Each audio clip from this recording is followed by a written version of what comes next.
નમસ્કાર દર્શક મિત્રો, લોકમંચમાં આપનું સ્વાગત છે। લોકમંચમાં આજે ચર્ચા કરી રહ્યા છે સમગ્ર વિશ્વના મોટાભાગના દેશોમાં જ્યારે કોરોનાની મહામારી છે, જેને કારણે ઘણા દેશોની આર્થિક સ્થિતિ છે એ કથળતી જોવા મળી રહી છે। એમાં ભારતનો પણ સમાવેશ થાય છે। તો સામે મોટા જે મહાસત્તાઓની વાત કરવામાં આવે કે જ્યાં પણ કોરોના સામે તેઓ લડત આપતા હોય, પરંતુ ઘણું મોટું નુકસાન આર્થિક રીતે પણ અને સોશિયલી પણ જોવા મળી રહ્યું છે।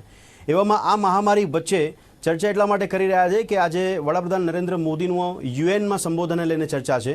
કારણ કે 2019માં પણ એક સંબોધન કરવામાં આવ્યું હતું। તે સમયે તેમણે આતંકવાદનો મુદ્દો, મહાત્મા ગાંધી અને સ્વચ્છતાની વાત કરી હતી। અત્યારે કોરોના મહામારી વચ્ચે 75 વર્ષની ઉજવણીના પ્રસંગ પર વડાપ્રધાન નરેન્દ્ર મોદીનું સંબોધન યુએનને લઈને ચર્ચા કરવામાં આવી રહી છે। યુએનમાં એક સંસ્થા જે સ્થાપવામાં આવી હતી, જેને આર્થિક અને સામાજિક પરિષદ કહેવાય છે, જે 1945માં તેની સ્થાપના કરવામાં આવી હતી। તેના અનુસંધાનમાં આ ચર્ચાને માનવામાં આવી રહ્યું છે, પરંતુ સમજવાનો પ્રયત્ન કરીશું કે અત્યારે કોરોના મહામારી વચ્ચે આ યુએનની મિટિંગ, આ બેઠક અને એવામાં ઘણા બધા દેશોના જે મંતવ્યો છે તે પણ સામાજિક અને આર્થિક પરિષદના ભાગરૂપે આર્થિક અને સામાજિક રીતે જે નવી દિશા આપવાની વાત કરવામાં આવી રહી છે તેને પણ સમજવાનો પ્રયત્ન કરીશું। એવામાં યુએનની આ ભૂમિકા દેશોના સમન્વય માટે કેટલી મહત્વની જોવા મળી શકે છે। મારી સાથે ચર્ચામાં જોડાયા છે દિલીપ ગોયલ કે જેઓ રાજકીય વિશ્લેષક છે, હિમાંશુ બાણી કે જેઓ આર્થિક પત્રકાર છે, વિનોદ ગામઠુ કે જેઓ ફોરેન અફેર્સ એક્સપર્ટ છે। આપ ત્રણેયનું સ્વાગત છે ચર્ચામાં। Thank you. દિલીપભાઈ, સૌથી પહેલા આપની પ્રતિક્રિયા, જે યુએનની ભૂમિકા અત્યારે જે જોવા જઈએ તો આપણે શું માની શકીએ કે કોરોના મહામારી ખાલી ફક્ત એક દેશમાં નથી, અસંખ્ય દેશોમાં જોવા મળી રહી છે। એવામાં બધા દેશોનું સંબોધન, મંતવ્ય અને યુએનની આ ઉજવણી, શું કહેશો? યુએન નું મહત્વ ગણી શકાય, કારણ કે મને લાગે છે એની જરૂર વધારે પડશે।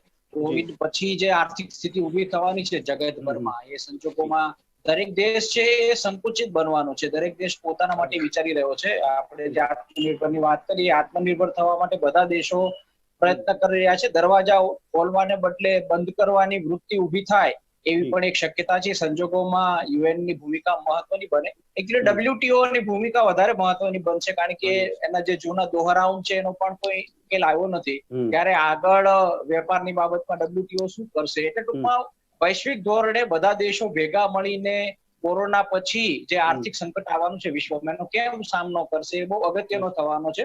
અત્યારે આજે વાર્ષિક પરિષદ છે અને એનો વિષય પણ એ જ છે કે કોવિડ-19 પછી ના સમયમાં મલ્ટીલેટરલિઝમ કઈ રીતે કરી શકીશું અને શું ભાવિ હશે, કેવી રીતે દુનિયા વચ્ચે સહકાર થશે। મુશ્કેલી એ થઈ છે કે દરેક દેશ જયારે આર્થિક રીતે મુશ્કેલીમાં મુકાયો છે ત્યારે સહકારને બદલે સ્વાવલંબી બનવાની વાત કરે છે। હવે થોડું સ્વાર્થી પણ લાગે, તમે સ્વાવલંબી બનો અને બાકીના દેશો સાથે સંબંધ તોડો, તો એ આ મલ્ટીલેટરલ દુનિયામાં શક્ય છે ખરું? એટલે તમારે કાં તો યુનિલેટરલ બનવું પડે, કાં તો મલ્ટીલેટરલ બનવું પડે। એટલે બહુ અગત્યના છે।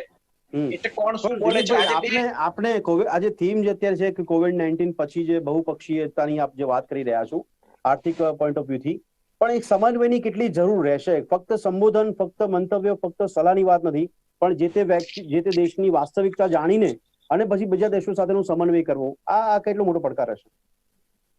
અત્યારે તો બે દેશના લોકો, નોર્વેના વડાપ્રધાન છે અને ભારતના વડાપ્રધાન બોલવાના છે અને સંયુક્ત રાષ્ટ્ર સંઘના વડા બોલવાના છે। બાકીના દેશો કેવી રીતે વિચારે છે એ આ પરિષદમાં આપણને ખબર નહીં પડે, પણ બધા લોકો પોતાની રીતે વિચારવા લાગ્યા છે, એ બહુ સ્પષ્ટ છે। કારણ કે અમેરિકાનું પોતાનું વલણ આ બાબતમાં સૌથી વધારે અગ્રણી મળ્યું છે। એમણે તો હમણાં વિદ્યાર્થીઓને પણ પાછા મોકલવાની વાત કરી હતી। નિર્ણય અત્યારે અટક્યો છે કે ચીન સાથે પણ અત્યારે વેપારી કરવા તૈયાર નથી। ભારત સાથેનો મિની ટ્રેડ ડીલ જે કરવાની હતી એ પણ નથી થઈ। એ સંજોગોમાં મલ્ટીલેટરલિઝમ કેટલું સફળ થશે એ બહુ અગત્યનું થવાનું છે।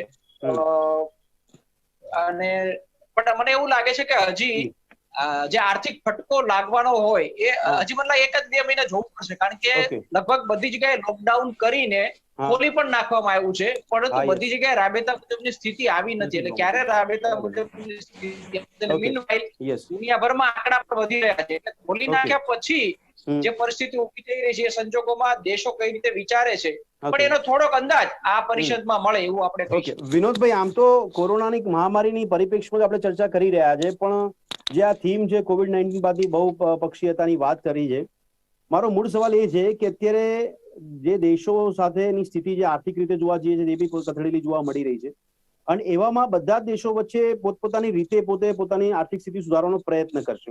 એમની પોતાની સ્ટ્રેટેજી હશે, એ પોતાનું પહેલા વૈશ્વિક લેવલ પર પોલિટિક્સ પણ કરશે। આપણે લાગે છે કે બધા દેશોના સંબંધો પર વધારે પડતી અસર પડવા જઈ રહી છે આ આર્થિક પોઈન્ટ ઓફ વ્યૂથી જોવા જઈએ?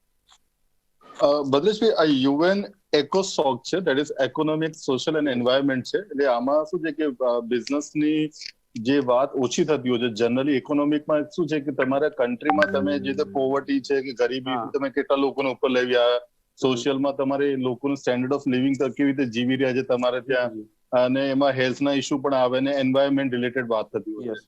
હવે જે આ પરિષદનો જે પરિપ્રેક્ષમાં એવું છે કે આપણે 17 જૂન ગયા મહિને છે ને કે બહુ ભારે પ્રચંડ બહુમતીથી આપણે જે non permanent membership of UN ની જે આપણે જીત્યા હતા એ 192 વોટ્સ, 192 માંથી 184 વોટ્સ મળ્યા હતા. અને અત્યારે જે નોર્વેના પ્રાઇમ મિનિસ્ટર કદાચ પહેલું સંબોધન છે અસ્થાયી સભ્યપદ મળ્યા પછી, એટલે એના પર જે પહેલું સંબોધન છે જે પ્રાઇમ મિનિસ્ટર મોદીનું, અને એની સાથે જે નોર્વેના છે ને એન્ટોનિયો ગટરેસ છે એ પણ સંબોધન આપશે.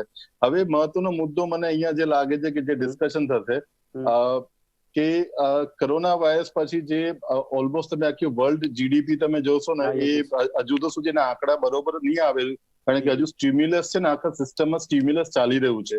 ચાહે યુરોપ હોય, નોર્થ અમેરિકા હોય, ઇન્ડિયામાં તો ઠીક છે કે પ્યોર સ્ટિમ્યુલસ નતું, પણ જે બી થોડી ઘણી અસર ચાલે છે. તો એ સ્ટિમ્યુલસના કારણે તમને એ જે પેઇન છે ને ઇકોનોમીનો અત્યારે ખબર નહીં પડે, એ થોડા સમય પછી બહાર આવશે. અને મારા હિસાબે અત્યારે અહીંયા શું વાત થશે કે નરેન્દ્ર મોદી છે ને એ 2-4 વસ્તુઓ પિચિન કરશે જે હું સમજુ છું.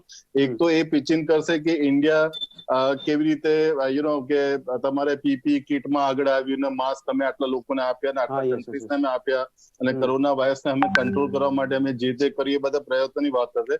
પણ અહીંયા મહત્વની વસ્તુ શું છે કે પ્રાઇમ મિનિસ્ટર મોદી, મને અનડાઉટેડલી એવું લાગે છે, કદાચ એ તો ચાઇનાનું નામ નહીં લે પણ કદાચ નોર્વેના પ્રાઇમ મિનિસ્ટર એવું કહી દે કે ભાઈ અકાઉન્ટેબિલિટી શું, કારણ કે આ જે કોરોના વાયરસ જે સ્પ્રેડ થયું છે એ જે ડોનાલ્ડ ટ્રમ્પ ઓપનલી કહે છે કે ભાઈ આ સોર્સમાં રોકાઈ શકતું હતું, અને એ સાચી વાત કહે છે, ભલે લોકો એને નથી સમજતા. હવે ક્વેશ્ચન એ છે કે અકાઉન્ટેબિલિટીનું શું, કારણ કે જે તમારી ઇકોનોમિક મેસ થઈ ગયું છે, તમે ગરીબીમાંથી બહાર આવવાની વાતો કરો છો, દુનિયાભરમાં સ્ટેન્ડર્ડ ઓફ લિવિંગ ની વાત કરો છો, એના કારણે શું છે આ તો બધું રિવર્સમાં થઈ રહ્યું છે. સપોઝ ઇન્ડિયા, આજે હું તમને કહું કે તમે કયો આંકડો આપશો કે તમે ગરીબીમાંથી કેટલા લોકોને, કારણ કે તમારી મીન્સ આપણી પરિસ્થિતિ ખરાબ થઈ ગઈ છે ઇકોનોમી, તો આપણે શું એને એવું તો કે આપણે વિનોદભાઈ આ પોઈન્ટ ઓફ વ્યૂ દરેક દેશ માટેની વાત છે, પણ અત્યારે આ જે ચર્ચા છે, જે પરિષદની વાત છે, એમાં યુએન 75 વર્ષે કયા પ્રકારની ભૂમિકામાં, અથવા એની પોતાની લાયબિલિટીઝ કેવી, કયા પ્રકારની એકાઉન્ટેબિલિટી છે, અથવા કોની પાસે એકાઉન્ટેબિલિટી માંગવાનો પ્રયત્ન કરશે, એ નવી આશાઓ પર ચર્ચાની વાત છે. ભદ્રેશભાઈ, યુએન નો છે ને રોલ હું તમને કહું કે દિવસે કાં તો યર્સ ની વાત કરું, પાછળ 5, 10, 15 વર્ષમાં છે ને રોલની ઇમ્પોર્ટન્સ બહુ ઘટી ગઈ છે. પેલા જેવું એની સ્ટ્રેન્થ નથી રહી. તમે જો એમના જેટલા બી તમે પાસ્ટમાં એમના જે જોશો કે કોઈ બી ડિસિઝન છે કે વર્ડિક છે, જે નાના કન્ટ્રી છે, દાખલા તરીકે મ્યાનમાર છે, એને ફટકો જલ્દી આપી દેશે, પણ યુરોપિયન કન્ટ્રી છે કાં તો ચાઇના જેવું સ્ટ્રોંગ કન્ટ્રી છે, ઇવન ઇન્ડિયા માટે બી એ લોકો જલ્દી નથી બોલતા. હું તમને એ બી ફેક્ટ કહી દઉં. એટલે જે સ્ટ્રોંગ કન્ટ્રી છે એના અગેન્સ્ટમાં જલ્દી નથી બોલતા, ડિસ્કશન થાય છે. હવે તમે સમજો કે આજે હું મારું મંતવ્ય આપ્યું છું, તમે તમારું મંતવ્ય આપ્યું છે, એ ઠીક છે, એજન્ડા મીટિંગના નોટ્સમાં જાય છે. આઉટકમ શું આપણને મળે? આઉટકમમાં શું છે હું તમને કહું છું, જે આને ઇન્ફ્લુએન્શિયલ કન્ટ્રીઝ કોણ છે યુએન ના, તમે જો United states of America, Germany, France, China, Russia, બરાબર, આ 5-6 અને યુનાઇટેડ કિંગડમ, સોરી, તો આ 5-6 કન્ટ્રી છે મોસ્ટલી એ ડિક્ટેટ કરતા હોય છે એમની ટર્મ્સ ઇન અ વે. અને એવું નથી કે લોકો ખોટું કરી રહ્યા છે, પણ મારો અત્યારે જે આ મુદ્દો છે કે તમારી જીડીપી વર્લ્ડની હાફ થઈ ગઈ, કોરોના વાયરસની અકાઉન્ટેબિલિટી નથી. અને બીજું તમને કહું, અત્યારે થોડા દિવસ પહેલા એવું આવ્યું છે ચાઇનામાં બિબોનિક પ્લેગનું પણ વાત ચાલી રહી છે, પેન્ડેમિક છે. હવે એક કોરોના વાયરસમાંથી બહાર નથી આવતા ને બિબોનિક પ્લેગ આવે તો તમે કયા સ્ટેજ પર જશો ને. અને બીજું જે તમે મલ્ટીકલ્ચરલિઝમમાં છે ને, એક થાય છે બિઝનેસમાં અસિસ્ટન્સ, અને બીજું ટ્રાન્સપરન્સી, જે રિલેશનશિપમાં ટ્રાન્સપરન્સી, જે અત્યારે કોરોના વાયરસમાં તમે જો જે વેક્સિનેશન ના લઈને આપણે એક બધા કન્ટ્રીઓ ભેગા થઈને પ્રયત્ન કરી રહ્યા છે, એના પર ડિસ્કશન થશે અને એ વેક્સિનેશન પર બી બહુ ભાર મૂકવામાં આવશે. યસ, હિમાંશુભાઈ, આપને આર્થિક પત્રકાર તરીકે મારો મૂળ સવાલ એ છે કે વૈશ્વિક ફલક પર આપણે આર્થિક સમસ્યાઓના ભાગરૂપે કયા પડકારો જોઈ રહ્યા છે? કારણ કે અત્યારે તો હજી કોરોનામાંથી બહાર આવ્યા પછીની આ ચર્ચા નથી, હજી કોરોનાની સ્થિતિ યથાવત છે. આપણે એ નથી જોતા કે હજી કોરોના સમાપ્ત થઈ ગયો છે પછી આપણે આર્થિક સ્થિતિ પર શું કામ કરવાના છે. શું જોઈ રહ્યા છો આપ યુએન ની ભૂમિકા અથવા યુએન ના પરિપ્રેક્ષમાં?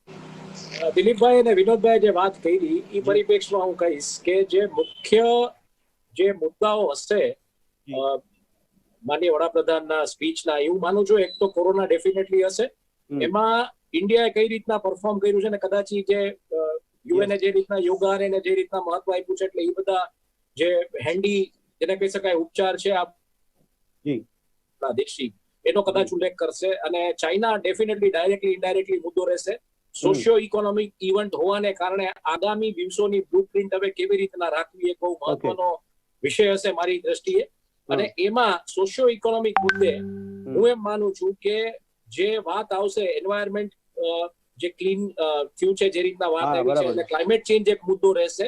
અને ક્લાઇમેટ ચેન્જના સંદર્ભમાં એમ કે આપણે ફોસિલ ફ્યુલનો ઉપયોગ ઓછો કરવો અથવા ટ્રેડિશનલ ફ્યુલ્સનો ઉપયોગ ઓછો કરવો, જેથી કરીને આખી એક જે ડાબેરી રાજનીતિની જે વિચારધારા છે, જેને કારણે કોલસાની ખાણો કે તેલનું ખનન કે જે પણ કઈ થતું હતું, અને જે મજૂર પક્ષો લેબર પાર્ટી જે પ્રોગ્રેસિવ પોલિટિક્સમાં ભાગ લેતા હતા એક સમયમાં, જે કોમ્યુનિઝમનું આખું જે વિચારધારા હતી, એ ક્યાંક ને ક્યાંક હવે સમાપ્ત થતા આપણે જોઈ શકશું. કારણ કે રિન્યુએબલ એનર્જીમાં જે રીતના રાઇટ વિંગર્સના ઇન્વેસ્ટમેન્ટ છે, એટલે હવે એમ કે આપણે રિન્યુએબલ એનર્જી, સોલાર, વિન્ડ, આ બધું કેવી રીતના એ દિશામાં જવું, એ એક વાત આવશે એવું મને લાગે છે.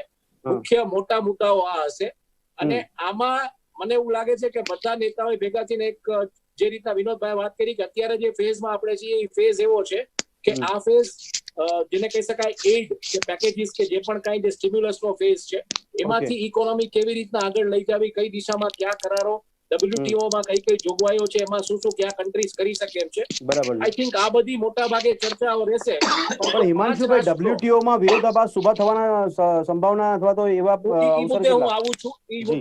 એટલે જે 5 રાષ્ટ્રોનું જે હિત છે ને જે ડોમિનેટિંગ છે, જેમ વિનોદભાઈએ કીધું યુએન ની બધી જ મીટિંગ્સમાં ને એમાં, તો ઈ ક્યાંક મને લાગે છે કે ઈ પોતાના પેલા ચેક્સ એન્ડ બેલેન્સીસ ક્લિયર કરશે. ને આમ બહુ મહત્વનું ઈ છે કે યુએન ની તમે ભૂમિકા તમે જુઓ તો 2003 ઓગસ્ટ 2003 એમના એક ડિપ્લોમેટ છે, એમનું ઈરાકમાં જે રીતના મોત થયું હતું એક બોમ્બ બ્લાસ્ટમાં, સર્ગેયો ડિમેલો કરીને જે બ્રાઝિલિયન ડિપ્લોમેટ હતા, એનું જે મોત થયું ત્યાર પછી યુએન ની આમ તમે જુઓ તો જે પ્રકારની જે એક ટૂથલેસ ટાઈગર બનીને બેસી ગયું છે યુએન.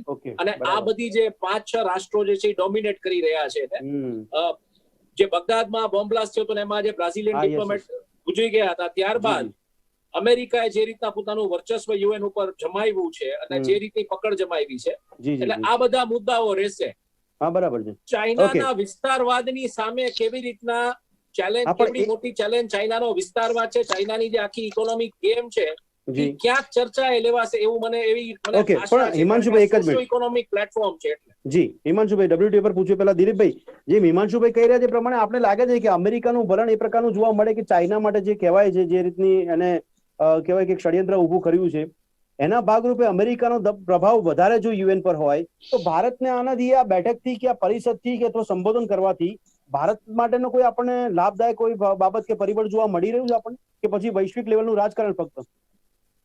ના, આમાં મોકો મળ્યો ત્યારે આપણે તો આપણી વાત રજૂ કરવાની છે, અને જે વેપારની વાત છે એ તો આપણે તો દ્વિપક્ષી કરવાની છે અમેરિકા સાથે, અને બીજું WTO માં આપણે આપણી વાત કરવાની છે. અહીંયા કઈ નીતિ વિષયક નિર્ણયો કે એની કોઈ બહુ આભારી મળે, ખાલી એક અણસાર મળશે કે ઇકોનોમિક અને સામાજિક, આર્થિક અને સામાજિક સહકાર માટેની આ પરિષદ છે, તમે આત્મનિર્ભર થવા માટેની જે વાત કરો છો એના સંદર્ભ શું છે, એનો ઉલ્લેખ કેવી રીતે થાય છે ભારત તરફથી, વડાપ્રધાન મોદી તરફથી, એના પર નજર રહેશે કે એમણે આત્મનિર્ભરની વાત આપણે જે કરી છે એ જુદા રીતે કરી છે. જયારે તમે મલ્ટીલેટરલ પ્લેટફોર્મ ઉપર એ જ આત્મનિર્ભરતાની વાત કરશો ત્યારે એને અલગ રીતે મૂકવી પડશે, અથવા મૂકશે કે નહીં મૂકે, અને કેવી મૂકે છે અને કેવી રીતે જોવામાં આવશે એ પણ બહુ અગત્યનું છે.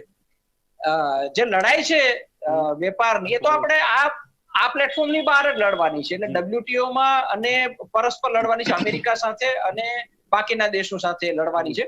એટલે એની બહુ વિશેષ ચર્ચા એ અર્થમાં નહીં થાય. દિલીપભાઈ, આ પોલિટિકલ એનાલિસ્ટ તરીકે વાત કરો એટલે મારો બીજો સવાલ એ થઈ રહ્યો છે કે અત્યારે અમેરિકાનું ઇલેક્શન વધારે ફોકસમાં છે, ચાઇના અને અમેરિકા વચ્ચેનો ટ્રેડ વોર પણ વધારે ચર્ચામાં છે, અને એમાં આપને પણ ખ્યાલ છે કે ઘણી ઘટનાઓ અને નિર્ણયો એવા અમેરિકા તરફથી લેવાય છે, જેમાં આજે સ્ટુડન્ટનું પણ થયું એમાં, કારણ કે અમેરિકામાં ચાઇનીઝ વિદ્યાર્થીઓ પણ વધારે છે. એટલે ક્યાંક એક પ્રકારની રાજનીતિ અમેરિકા દ્વારા કરવામાં આવી રહી છે પોતાનું ઇલેક્શન સાચવવા માટે.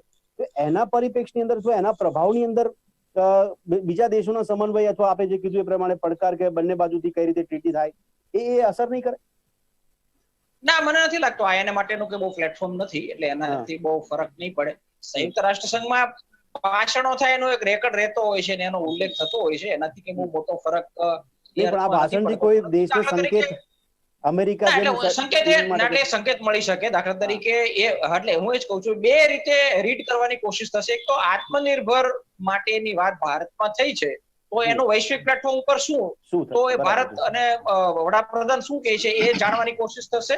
અને બીજું, અમેરિકાને રસ છે કે આપણા ખભે બંદૂક રાખીને ચીન સામે ફોડે. હવે આપણે શું કામ આપણો ખભો અમેરિકાને આપો, ચીન સામે આપણે લડી લઈશું, આપણે બધી રીતે ચીન સામે લડવાનું છે. એટલે કોરોનાના સંદર્ભમાં અને વેપારના સંદર્ભમાં ભારતના વડાપ્રધાન તરફથી કઈ નિવેદન આવે છે કે કેમ, એટલો અમેરિકાને રસ પડશે. કારણ કે ડોનાલ્ડ ટ્રમ્પને એનો ઉપયોગ ચૂંટણીમાં કરવો છે, કારણ કે હવે ચૂંટણીનો મુદ્દો ચીન અને ઇમિગ્રેશન બે બનાવ્યો છે. ઇમિગ્રેશનમાં એમની રૂઢિચુસ્ત નીતિ અને પોલિટિકલ યુઝ ભારતનો થાય, નહીં ભારતનો પોલિટિકલ યુઝ થાય અમેરિકા દ્વારા, એ કેટલું શક્ય લાગે છે આપને?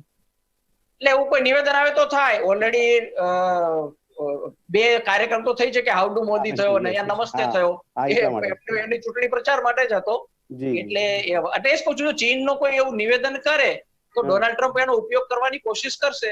કારણ કે એક આપેલું છે ને, મજાની વાત એ છે કે બિલકુલ ભારતીય પદ્ધતિએ ચૂંટણી પ્રચાર શરૂ કર્યો છે ડોનાલ્ડ ટ્રમ્પે. એક છે પેલા દુશ્મન ઉભો કરવાનો, એક દુશ્મન દેખાડો કે જો પેલો દુશ્મન છે હું લડી શકીશ, એટલે એને ચીનને દુશ્મન બતાવ. આપણી ભારતીય પદ્ધતિ કદાચ એટલા માટે બી દોસ્તી હશે.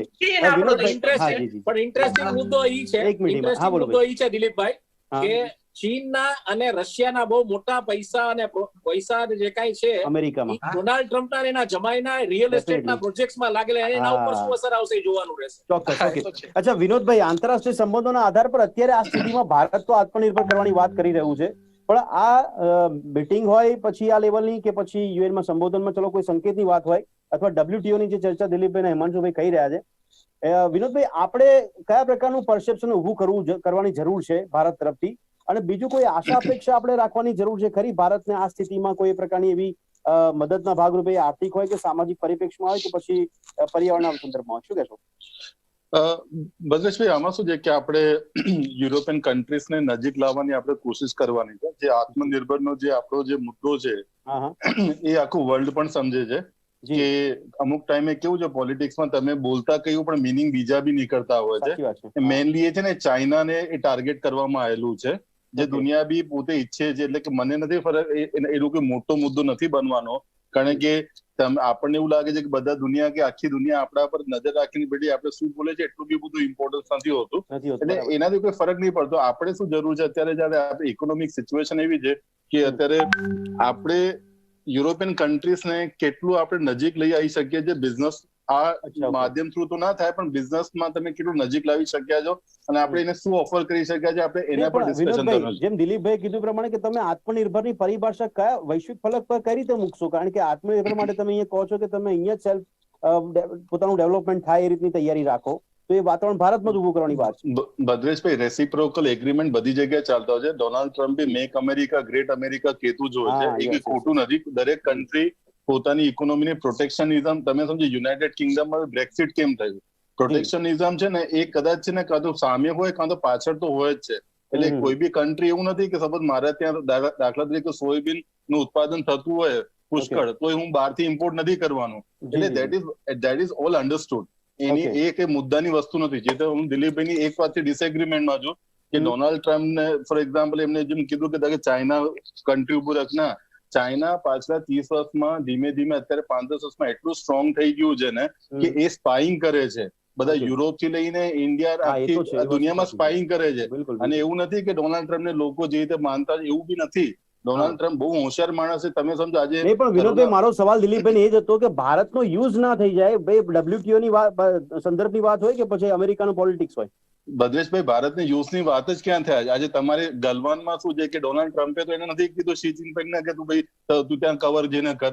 એટલે એ તમારો તો જે તમારા જે નેબર્સ છે, દાખલા તરીકે પાકિસ્તાન અને ચાઇના, એ નેબર્સ હોસ્ટિલ છે, આજથી નથી, 50 વર્ષથી હોસ્ટિલ છે, કે મોદીના આવ્યા પછી હોસ્ટિલ નથી થયા અને કદી સુધારવાના જ નથી.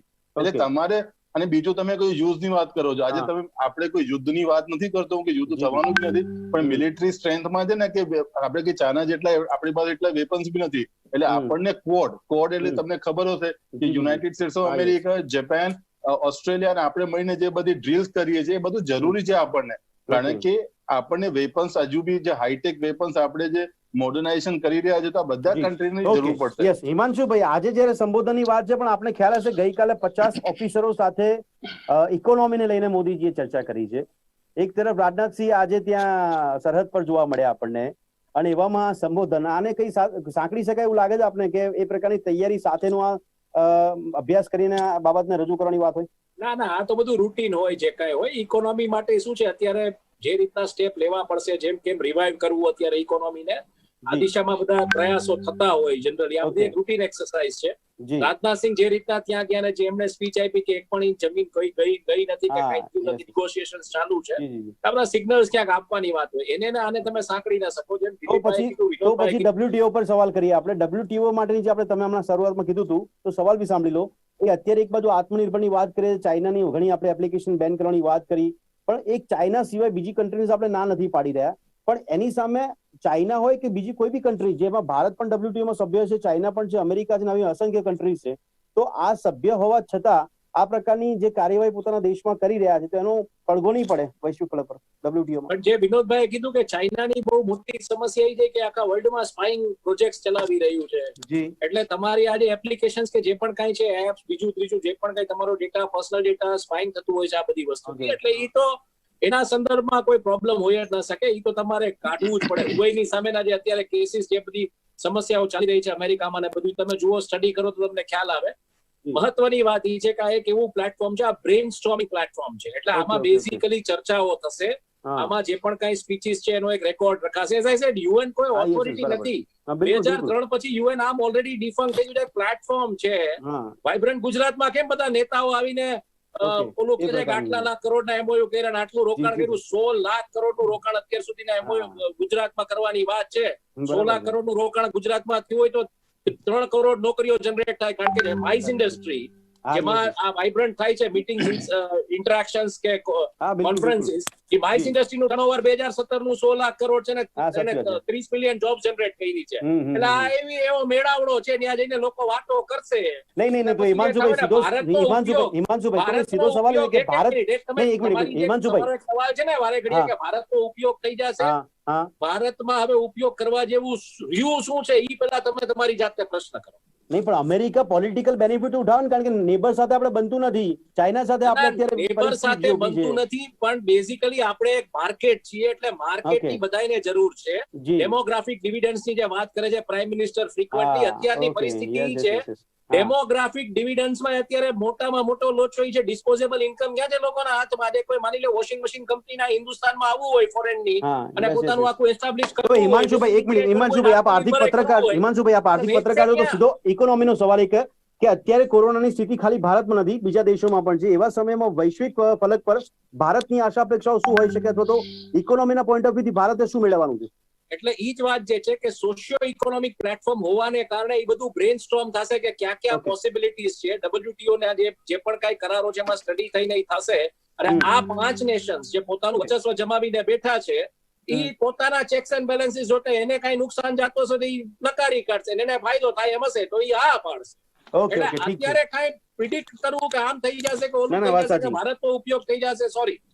ઓકે, ઠીક છે દર્શક મિત્રો, સમયની અવધિ અહીંયા નડી રહી છે, પરંતુ ચર્ચા એ કરી રહ્યા હતા કે વૈશ્વિક ફલક પર જયારે આ પ્રકારની ચર્ચાઓ થતી હોય કે ડિબેટ થતી હોય, એમાં કયા પ્રકારના સંકેત મળે છે, એમાં અનેક સમસ્યાઓ પર ચર્ચા કરવાની વાત આવી રહી છે, પણ સામે આ બધી જ પરિસ્થિતિની અંદર ભારત જે છે એ આત્મનિર્ભરની જયારે વાત કરતું તો એની પરિભાષા વૈશ્વિક ફલક પર શું મુકાય, અને એનાથી ભારત કયા પ્રકારનું આગામી સમયમાં રણનીતિ બનાવી શકે છે ઇકોનોમીને બૂસ્ટ કરવા માટે, એ પણ અગત્યનું પગલું માનવામાં આવી રહ્યું છે. એવામાં આ પ્રકારની જે ચર્ચા હોય કે સંકેત આપવાની વાત છે, એનાથી એની અર્થઘટન શું કરવામાં આવે છે એ ખૂબ મહત્વની બાબત છે. આ ચર્ચાને સમાપ્ત કરી ચર્ચામાં ત્રણે ભાગ લીધો તે બદલ આપનો ખૂબ ખૂબ આભાર.